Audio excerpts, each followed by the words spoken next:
శ్రీమాత్రే నమః. ఎప్పుడైనా చాలా నిశ్శబ్దంగా ఉన్నప్పుడు ఒక విషయాన్ని గమనించారా? మనము ఎప్పుడైనా ఒక పురాతనమైన ఆలయంలోకి, ఒక దివ్యమైన ఆలయంలోకి, క్షేత్రంలోకి ప్రవేశించినప్పుడు మనలో తెలియకుండానే చిన్న మార్పులు మన మదిలో సంభవించడం అన్నది జరుగుతూ ఉంటుంది. ఆ యొక్క అద్భుతాన్ని ఎవరైనా గమనించారా? ఆ మార్పు మనము పుస్తకాల్లో చదివి నేర్చుకున్నది కాదు. అలాగే ఎవరో మన పక్కనే ఉండి ఇలాగ నీవు ఆ యొక్క మార్పుని, ఆ యొక్క అద్భుతాన్ని గమనించాలి అని చెప్పిన మార్పు కూడా కాదు.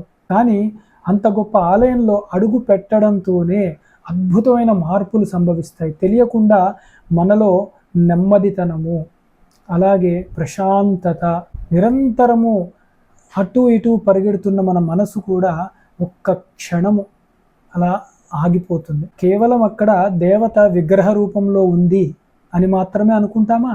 మన సనాతన ధర్మం ఏమని చెప్తుంది? అది మాత్రమే కాదు, దాన్ని మించిన ఒక అద్భుతమైన రహస్యం ఉన్నది. నిజానికి మనం ఆలయంలోకి వెళ్ళేది బాహ్యంగా ఉన్న దేవత యొక్క దర్శనాన్ని పొందడం మాత్రమే కాదు, మన లోపల ఉన్న ఆలోచనల యొక్క కోలాహలం నుండి ఒక క్షణము కాసేపు ఊరట పొందడానికి. రోజంతా మన మనసు అటు ఇటు అలా పరిగెడుతూనే ఉంటుంది. గడిచిపోయిన గతం వైపు వెళ్తూ ఉంటుంది, గడవాల్సిన భవిష్యత్తు వైపు కూడా వెళ్తూనే ఉంటుంది. తీరని కోరికలు, లేనిపోని భయాలు, అటు ఇటు పరిగెడుతూ ఎవరి గురించో ఆలోచించుకుంటూ తెలియని భయాలు, ఆందోళనకి గురవుతూ ఉంటుంది ఆ మనస్సు. కానీ ఆలయంలో గర్భగుడి దగ్గరికి ప్రవేశిస్తూ ఉండగానే ఆ అలజడంతా కూడా ఒక్క క్షణము అలా ప్రశాంతతను పొందుతూ ఉంటుంది. ఇక్కడ మనం ఆలోచించాల్సింది ఏమిటి? అంత వేగముగా ఉన్న మనస్సు ఆ క్షణంలో అక్కడ నెమ్మది పడింది, ప్రశాంతతను పొందుతోంది అన్నప్పుడే ఆ ప్రశాంతత, ఆ నిశ్శబ్దంలోనే భగవత్ తత్వము ఉన్నది అని మనం గమనించాలి. అంతర్ముఖ సమారాధ్య బహిర్ముఖసు దుర్లభ. ఇది జగన్మాతని ప్రార్థించేటప్పుడు మనం అర్థం చేసుకోవాల్సింది. మనం లలితా సహస్రనామాలు చదువుతూ ఉంటాం. ముఖ్యంగా లలితా సహస్రనామాల్లో గురువులు ఏమి అనుగ్రహిస్తున్నారు అంటే, అమ్మవారు ఎలా దొరుకుతారు? అంతర్ముఖ సమారాధ్య బహిర్ముఖసు దుర్లభ. ఆ జగన్మాత యొక్క తత్వము లోపలనే పరిశీలిస్తూ ఉండగా తెలుస్తుందయ్యా. బయట ఎంత పరుగులు పెట్టినా కూడా చాలా కష్టము జగన్మాత యొక్క అనుగ్రహం లభించడం. ఏమిటంటున్నారు అక్కడ? ఒక చిన్న నామము వెనక అంత గొప్ప పరమార్థము దాగి ఉన్నదా? అమ్మవారు విశ్వంలో ఏదో మూలలో ఎక్కడో మణిద్వీపంలో మాత్రమే ఉన్నది అనుకుంటున్నామా? అంతటా వ్యాపించి ఉన్నదని అనుకోవాలా మనము? ఇక్కడే మనకి సమాధానం లభిస్తున్నది. ఎక్కడో పరిగెత్తి ఎంతో అలసిపోయి అమ్మవారి యొక్క తత్వాన్ని, దర్శనాన్ని పొందాలి అని అనుకుంటున్నామేమో. అంత అలసట అవసరం లేదు నాయన. మనలోనే అమ్మవారి యొక్క జాగృతి జరిగింది అంటే ఆ జ్ఞాన జ్యోతి వెలిగినట్లే. లేదా జ్ఞాన జ్యోతి వెలిగింది అంటే ఆ అమ్మవారి యొక్క చైతన్య స్ఫురణ దర్శనం మనలోనే సంభవిస్తుంది అన్న ఒక రహస్యం ఈ నామంలో ఋషులు, గురువులు దాచి ఉంచారు. భక్తి అంటే కేవలం బాహ్యంగా పూజలు చేయడము, పుష్పములు వేయడము, ఇవి మాత్రమే అనుకుంటే అది పూర్తి స్థాయిలో అర్థం కానట్లే. నిజమైన భక్తి ఎప్పుడు ప్రారంభమవుతుంది అంటే, మన మనస్సు తనను తాను గమనించడం ఎప్పుడు మొదలవుతుందో అదే నిజమైన భక్తిగా చెప్పబడుతున్నది. ఒక చిన్న ఉపమానం చెప్పుకుందాం. ఒక చిన్న సరస్సు, నదిని మనం చూస్తే దానిలో నిరంతరం ఇలా అలలు ఉంటూ ఉంటాయి. అది మన మనస్సుని సూచిస్తూ ఉంటుంది. ఆ అలలు అలాగా నిరంతరం కదులుతూ ఉండగా దాని కింద ఉన్న రత్నములు అవి మనకి అవగతము కావు. ఎప్పుడైతే ఆ అలజడి ఆగుతుందో, అల్లకల్లోలం అయ్యే ఆ నీటి ప్రవాహం ఆగుతుందో, అప్పుడు ఆ నీటి కింద దాక్కుని ఉన్న ముత్యపు చిప్పలు, రత్నములు అవన్నీ స్పష్టముగా గోచరమవుతూ ఉంటాయి. మనసు కూడా అట్లాంటిదే. మనసు ఎప్పుడు అలజడి ఉంటే దానిలో దాగి ఉన్న దేవత యొక్క తత్వము మనకు అవగతము కాదు. అందుకే ఆ అలజడిని మొట్టమొదట ఆపే ప్రయత్నం చేయడమే భక్తి అని చెప్పబడుతూ ఉన్నది. ఈ యొక్క అంతర్ముఖ ప్రయాణాన్ని మనకి చక్కగా అలవాటు చేయడానికే మన పెద్దలు సంవత్సరానికి అలా 1-2 సార్లు మనకి ఇలా నవరాత్రులు, అని గొప్ప గొప్ప పర్వదినాలన్నీ కూడా సూచించి ఉన్నారు. అప్పుడు ఆ దేవత యొక్క శక్తి అద్భుతముగా మనసులో మనకి జాగృతమవుతూ ఉంటుంది.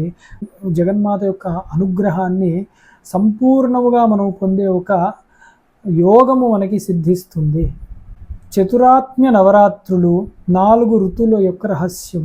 చాలామందికి నవరాత్రులు అంటే సంవత్సరానికి 1-2 సార్లే గుర్తొస్తుంది.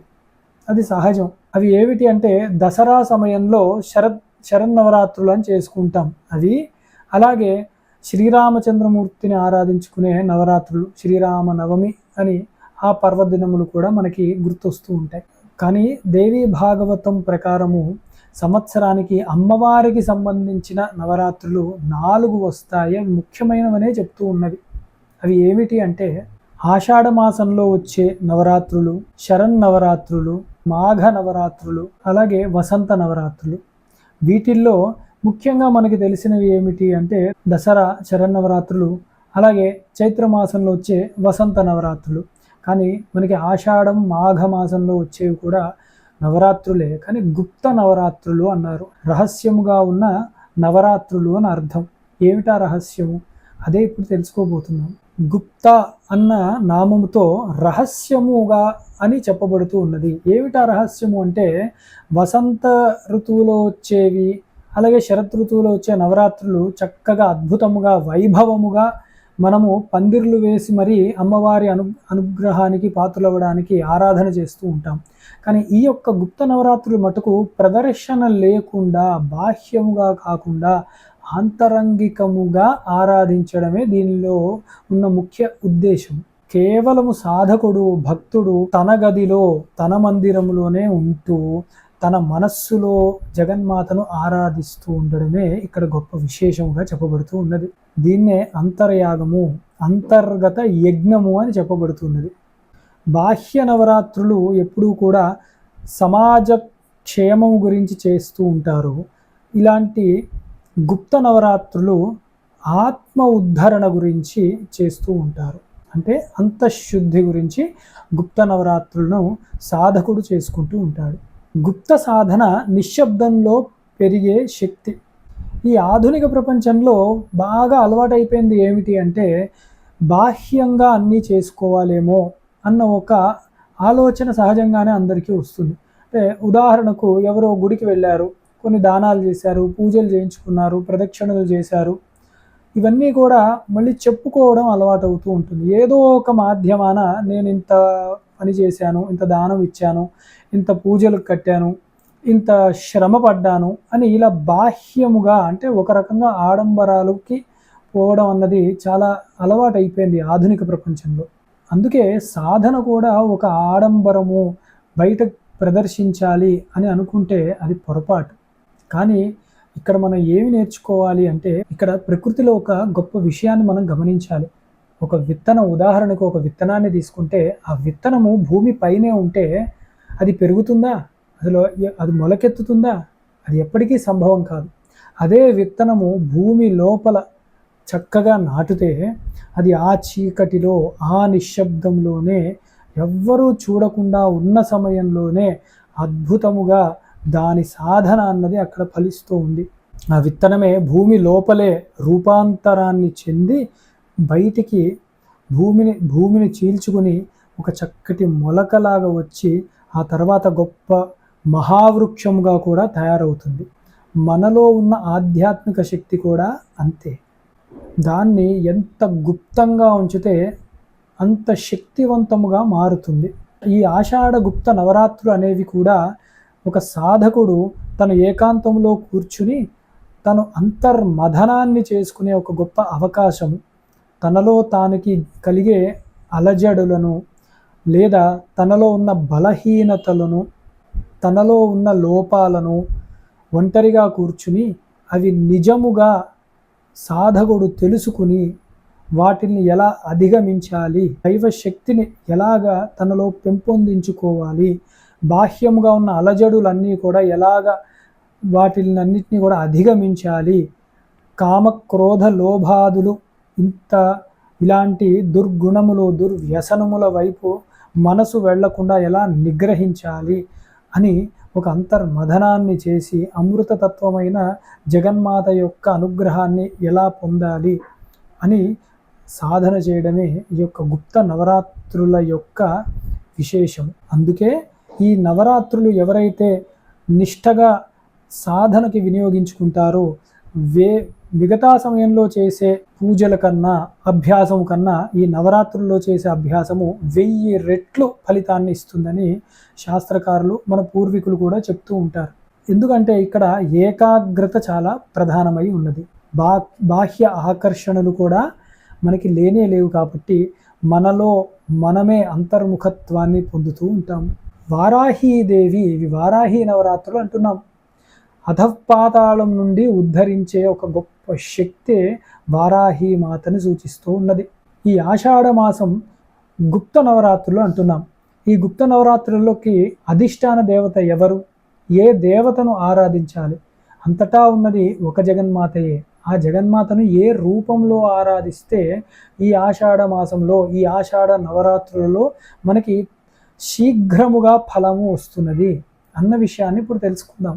ఆ జగన్మాతనే శ్రీ వారాహీదేవి అన్న రూపంలో ఆ జగన్మాత యొక్క శక్తిని ఆరాధిస్తూ ఉంటాం.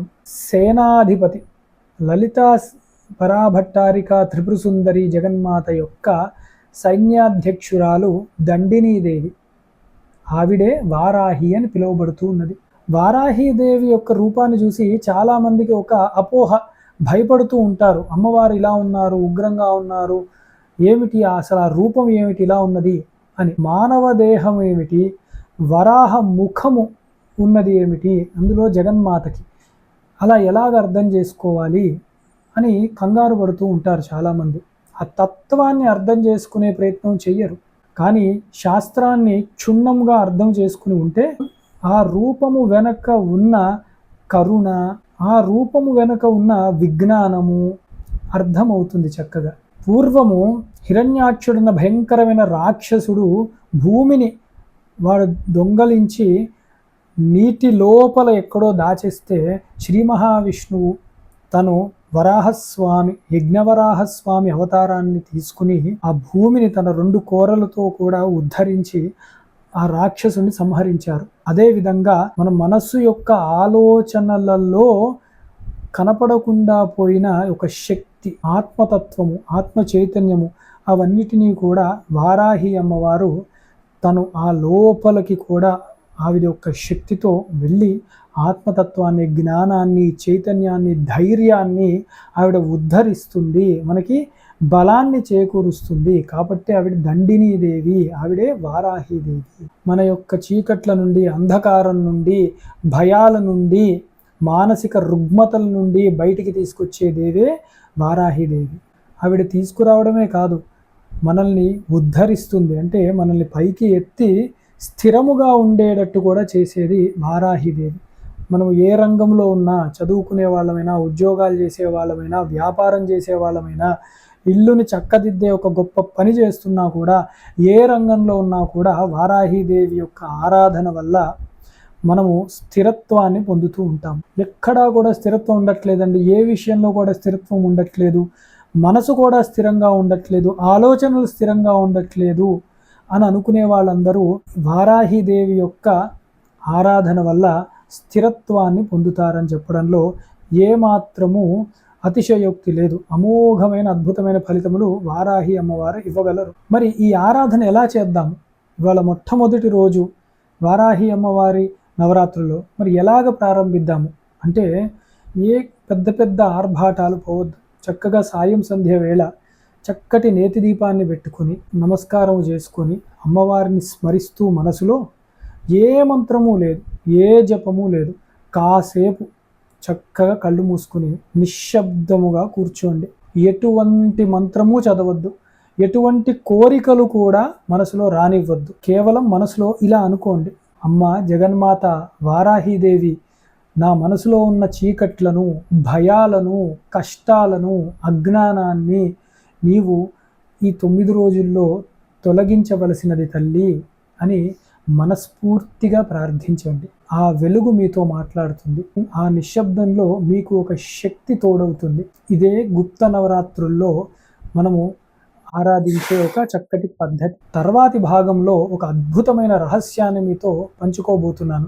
లలితా పరమేశ్వరి సైన్యంలో వారాహీదేవి పాత్ర ఏమిటి? ఆమెను దండనాథ అని ఎందుకంటారు? ఆమె మన జీవితాన్ని ఎలా శాసిస్తున్నది? ఈ ప్రశ్న చక్కగా మీ మనసులో నాటుకుంటే తర్వాతి భాగం యొక్క విశ్లేషణ మీ అంతరంగాన్ని తాకుతుంది. అమ్మ స్మరణలో ఉండండి. శాంతి శాంతి శాంతి.